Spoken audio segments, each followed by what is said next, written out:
I'm Jennifer Gowett, and I am making my dispositions video for SPD 501. I want to talk today about my reflection after reviewing the professional dispositions. There are a couple of them that stood out to me the most, so those are the ones I will probably focus on a little more than the others. But I have 3 questions I'm going to answer. To start, what's the special education teacher's role in supporting learning, improving planning and practice, upholding professional expectations and ethics, and collaboratively advancing the profession?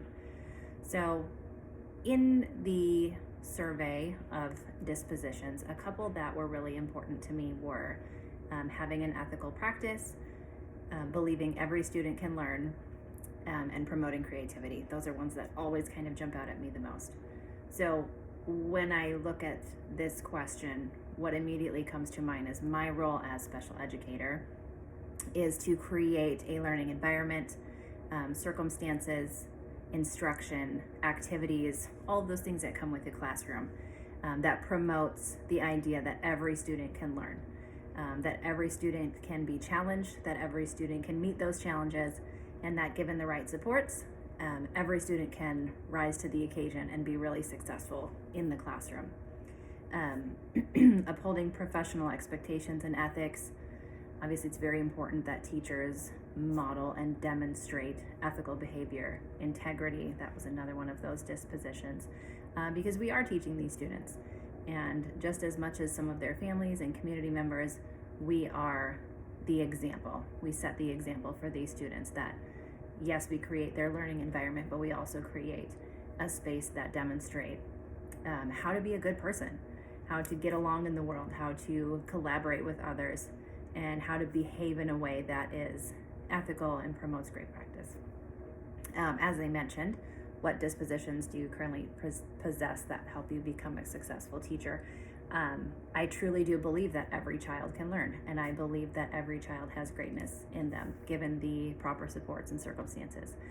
I also love the idea of promoting creativity. I think that's where students engage and where students can really learn and flourish is when they are excited, when they are curious, when they're trying new things, and when they really get into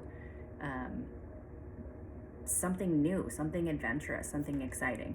So in my classroom, I try to do as much as I can to promote and provoke creativity, whether that's providing a space for art where students can explore those things, whether that's providing different topics and introducing different ideas where they're able to take something that catches their attention and make it their own, get creative with it, explore it a little bit. One disposition that I am continuing to work on, that I have actually answered this question in past courses. I have always said that one thing that I struggle with a little bit is advocacy, and finding opportunities to advocate for students, finding ways to advocate for students, and giving those students the voice that they deserve. And as a new teacher this year, I have found myself immediately, week 1, put into positions where I have had to meet with administrators, where I've had to work with other teachers, where I've had to fight to get things for my students that they deserve, that their general education peers already have. So it was something that I was actually worried about, not necessarily knowing or being able to do maybe as fluently, but I'm finding that it's super necessary in the classroom, and there are so many opportunities to advocate for students. So that's something that I'm working on growing in and strengthening. So I'm grateful for the opportunities that have come up where I have been able to be an advocate for those students. What effect could personal biases have on expectations? This one is huge, and again, I go back to the belief that every student can learn.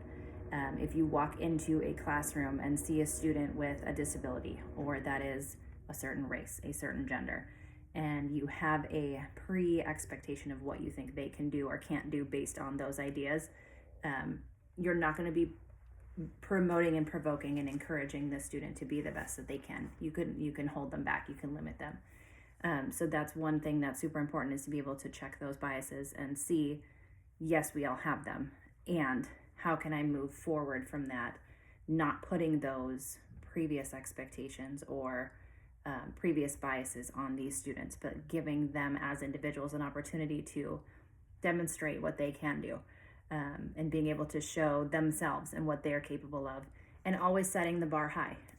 One of my mentors is my mother-in-law. She's an amazing special education teacher. She just retired. And even yesterday we were talking about some behaviors in my classroom, and I was asking for advice, and she said, just expect them to do it. She said, there's been so many times where I just expected this is what's going to happen, and these students will rise to the occasion. So I've already even caught myself going, maybe they can't do that because of their disability, or maybe I should, try something else because of, whatever they have going on.